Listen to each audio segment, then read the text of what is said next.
What is going on, guys? Welcome back to the channel. So I'm just kind of working on the Mustang, doing a few small odds and ends. Pretty much the next event for me is Streetcar Takeover Dallas, which is next weekend, November 2nd.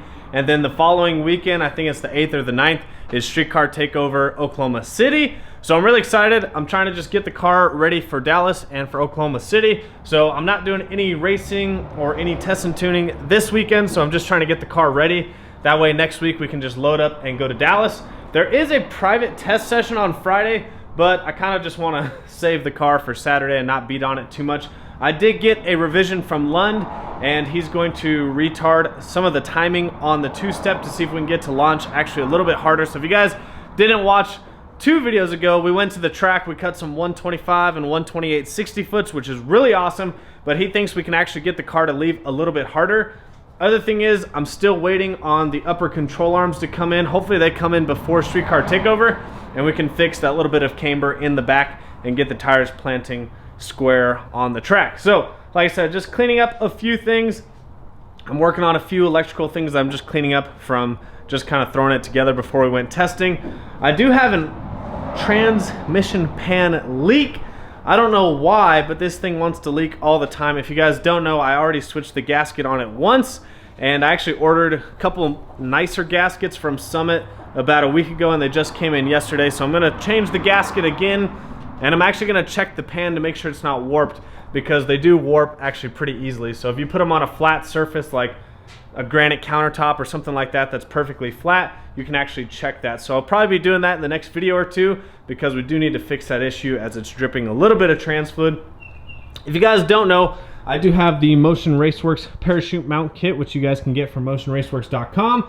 And someone actually stole my remove before flight at the last test and tune. No big deal. Anyways, got the Stroud parachute on there, super nice setup, but I actually never installed the handle. And the reason why, you can see I got it installed now, but the reason why is because I put the parachute mount kit on, and literally a couple days later is when we started pulling the transmission out to do the Turbo 400 swap. So I never got around to finishing it. I had an idea to do a video pulling the parachute on the highway, which will actually be the next video you see. But I just want to show you that I did end up getting it mounted.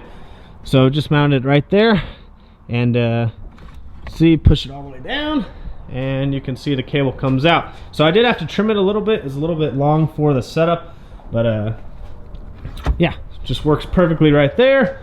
And then just slide that right back in there. So this is why these are moved before flight things, if you guys didn't know what they were for, is because when you're driving around, if you accidentally hit the handle or this comes loose and slides out, if you have this pin in there, your parachute won't actually open up. So that's just kind of a fail safe for it. But anyways, like I said, just cleaning up some wiring and stuff. If you guys saw the last video, or the video of us test and tuning, the problem I had was that the scramble button is up here. So we only were able to make passes on 13 pounds of boost.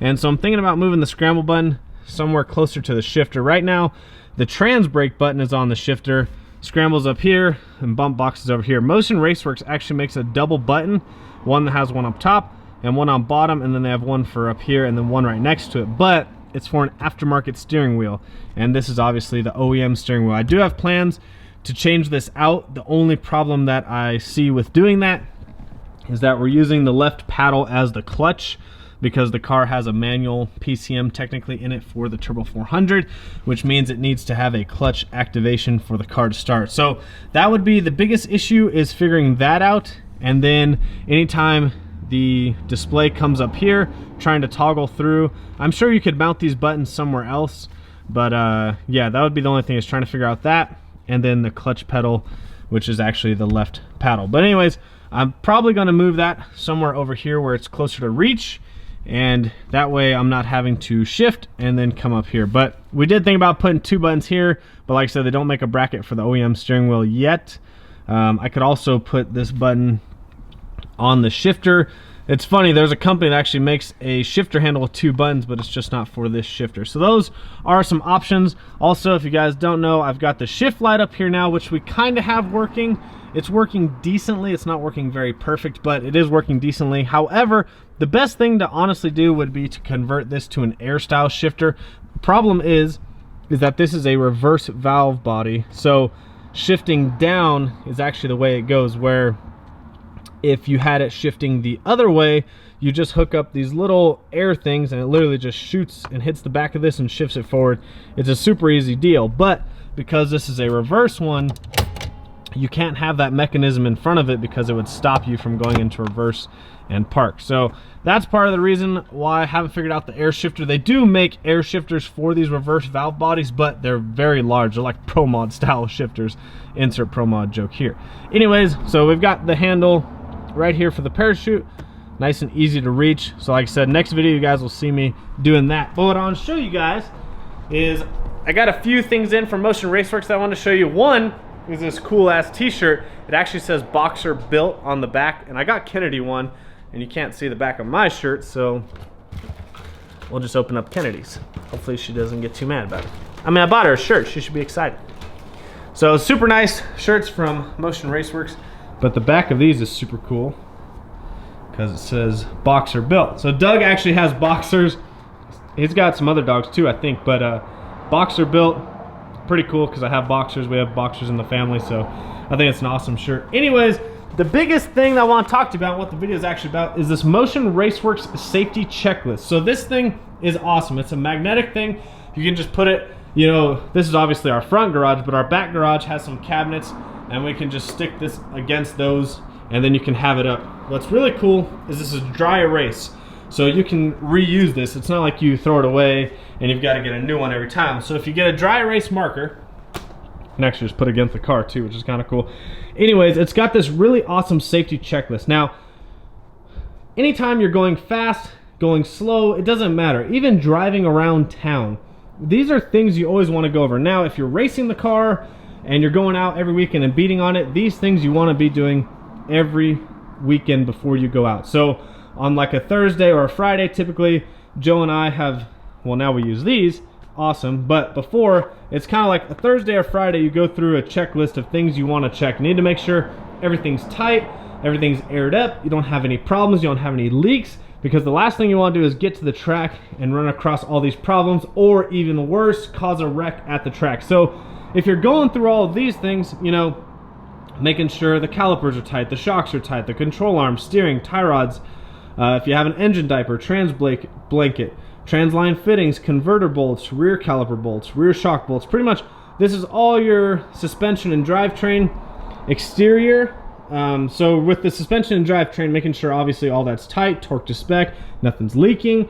The exterior, parachute, kill switch, this is pretty much making sure that all your safety stuff is there and it's working. Just because you have a parachute doesn't mean it's going to work every time. So you want to go out and you want to test those things. You want to make sure they're working. You want to make sure the kill switch is working if you have one. Make sure your battery's secure, fuel cell fittings, your lug nuts torque, that's a big thing. I think it's pretty cool. They put 4 little spots too, so you can mark off each lug nut, or each wheel, sorry, for the lug nuts. That's a big thing that I always check. I'm always paranoid about the lug nuts falling off and being a meme on Instagram. Interior, if you have a fire system, which obviously fire system is a really good thing to have. A lot of people don't have those. They're very expensive, but they're a very good thing to have, especially if you're going fast. Date check. So if you look on your harnesses, where is this one? I think it's on the other belt. I think it's on the big one. Somewhere. Oh yeah, it's down there. It's hard to see. There it is. So you got this little SFI certification. It's got a date on it. So valid 2 years from the punctured date. They punctured it. It's valid 2 years from that. So you want to check all that stuff to make sure you're in spec with the rules of the track. So you check down your helmet, seat belts, all that good stuff. You want to check the seat belt bolts. So making sure these are nice and tight, because they can come, anything that's bolts can come loose over time. So you always got to be checking that stuff. This is one that I always, now that I have a trans brake and I've got all that stuff, that's something you always want to check, because this stuff is wired and it gets tugged on. So that stuff can come loose at any given time. So if you go out on a Thursday or Friday just in your driveway, your neighbors are going to be really pissed off. But you want to check that your trans brake's working, the bump box is working, all that stuff's working, because the last thing you want to do is go up for your first test hit and you roll through the beams because your trans brake's not working. CO2 fittings, probably making sure you have CO2 if you run CO2, and CO2 will be coming soon to the car, because if you run a CO2 system on your boost, it's just so much easier to control, and it's a lot more accurate than just running regular vacuum lines and running a boost controller off of those. So I will be doing CO2 eventually on this car. That's actually a soon-to-be upgrade. So we'll talk about that in another video. Neutral safety switch properly functioning. Linkage cable. So any of the linkage from like the trans to the shifter, if you have throttle body cables, any of that stuff, header bolts, brake fluid level, water fitting, fuel rail fittings, fuel lines. I mean, anything that has fluid in it, you want to make sure it's not leaking. So for instance, I've got, you know, all the fuel lines up top here, got the rails up here. You want to make sure all those fittings are dry. Even run the car and check it while it's running, because sometimes if you haven't ran it in a while, obviously it's not going to leak. So run some fuel through it, make sure it's not leaking. Check the fuel pressure regulators. Anywhere there's a fitting, fluid, coolant overflow, any of that stuff, you always want to check. And you want to check to make sure everything's tight, because like I said, the worst thing you could do is go out and cause a wreck for yourself, or for the person competing next to you, or for the person competing after you if you're leaking stuff on the track. And then not as bad, but you don't want to go out and ruin some test passes. You don't want to go out and just blow through the brakes because your trans brake's not working or your line lock's not working. You don't want to be that guy out there. So I did this my first time last weekend, actually 2 weekends ago. Thursday night, did a full race check. That way on Friday, I could just load the car up and be ready to go. And then when I get to the track, I don't have to worry about checking all that stuff. I can get right into making sure we got the right tune in the car, adjusting the boost controller, the settings, adjusting tire pressure, instead of having to worry about all of this stuff. So you want to take care of all this stuff on Thursday or Friday night, a day or two before you leave. And then that way, like I said, when you get to the track, you can worry about the tire pressure.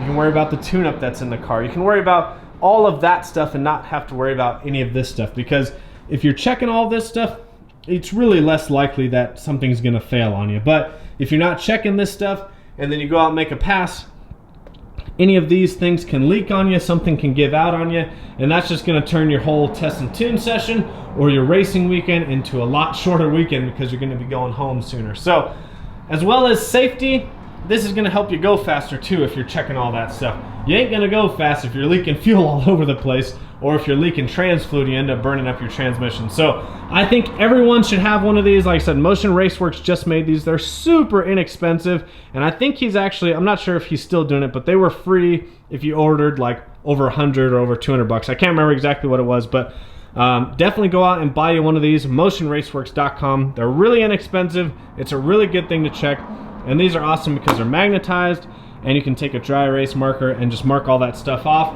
and then you can wipe it off for the next week. So I highly recommend everyone get one of these, and I highly recommend you guys are already doing all of this stuff before you go out and race. And like I said, even for something like your daily driver, you'd want to go through some of this same stuff. Obviously not as often because you're not out racing it, but every couple months you should be checking like suspension and all that stuff, even on your daily driver. It's just, that's safety and making sure your vehicles are gonna last longer. So hopefully you guys enjoyed this video. Like I said, we got the parachute handle finally installed, and we will be pulling that on the next video. Hopefully you guys enjoyed this video. Make sure you check out motionraceworks.com. Follow me on Instagram, Snapchat, Vammy39. I will see you guys on the next one.